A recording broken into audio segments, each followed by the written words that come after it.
From downtown to the counties, time now for the Top 7 at 7, where we bring you the 7 stories making the biggest impact in your communities tonight. I'm Jack Watson in Catonsville, where the days and weeks ahead are set to be a major boost for the many small, locally owned businesses on Catonsville's Main Street. Support your local record store. The words at the front entrance of Tracks on Wax beside Tom, Jimmy, and Pete. In years past, customers really rock and roll on Black Friday. Limited edition records like these draw the crowds. For owner Gary Gebler and for other small businesses here on Frederick Road, it's a massive time of year. The fourth quarter generates probably 75% of our yearly business. I mean, it's a huge impact, with the community supporting a local business. This Small Business Saturday will also hold the town's 32nd annual tree lighting, and local shops will stay open a little longer for the crowds. In Catonsville, Jack Watson, WMAR-2 News. I'm Mallory Safaste in Baltimore. The holidays are forgiving, but make sure your donations are going to a legitimate mission or charity. Fraudsters are using unholy tactics to cash in, even impersonating a clergy leader to steal hundreds of dollars in gift cards. Bishop Carrie Schofield Broadbent's appeal is for donations that fund summer programs for Baltimore City kids, not gift cards to retail stores. I was made aware that someone was impersonating me through email, and one of the people in our orbit got tricked. The scammer took advantage of the trust between a clergy leader and her congregation and walked away with $1,400 in gift cards. The email kind of started off with a little like, hey, do you have a minute to help me? And then when the person responded, it gave a little bit more information. I'd like to give gift cards to my staff, but I want it to be a secret. I want to surprise them. And I believe the ask was gift cards in the amount of $200, like 7 of them, for a very specific retail store. This particular scam isn't new. The Federal Trade Commission warned worshipers about it a few years ago. Bishop Carrie posted her own alert on Facebook. A church in Illinois issued a similar warning just weeks later. And earlier this year, another Maryland church reported an impersonator using the same tactics. If you receive a personal request from a faith leader or representative of a nonprofit, verify it by using the contact information on their official website. And when you give, use a credit card or check. With your 12 scams of Christmas, I'm Mallory Safaste. A case of competing rights. I'm Blair Sable in Baltimore. A federal judge is weighing whether or not to ban landowners from hunting on their properties for the safety of surveyors. It's part of a month-long back and forth over a proposed 67-mile-long overhead power line. In June, the judge granted limited access to hundreds of properties so PSEG could complete the surveys it needs for state approval of the project. But cites threats and intimidation have created an unsafe environment for surveyors. But a complete hunting ban with such a short season would put landowners like Matt Morin in a bind. So if it were no hunting at all, if that's what the ruling ends up being, that leaves me with one day to go out and get the venison that I need to feed my family, because I rely on venison to feed my family. The judge promised he'd have his ruling as soon as possible, and for the landowners, they plan on hunting as usual unless they hear otherwise. In Baltimore, Blair Sable, WMAR-2 News.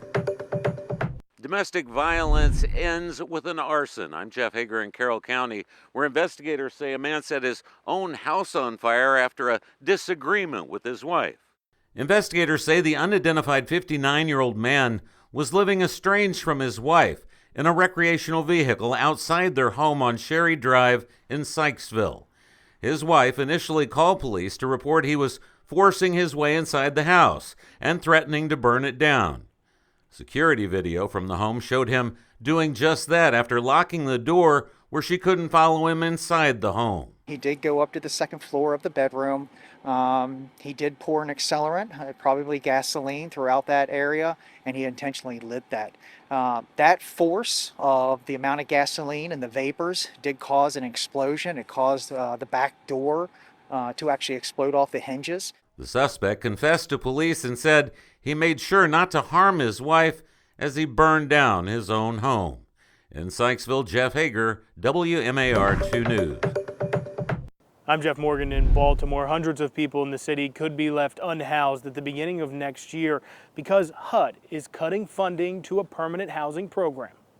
Millions of dollars in HUD funding for permanent housing are being cut off from Baltimore City. Current estimates have 700 to 1,000 people being put onto the street as early as the beginning of next year. That need is going to be tremendous as we couple that with those who have their SNAP benefits that are cut in half.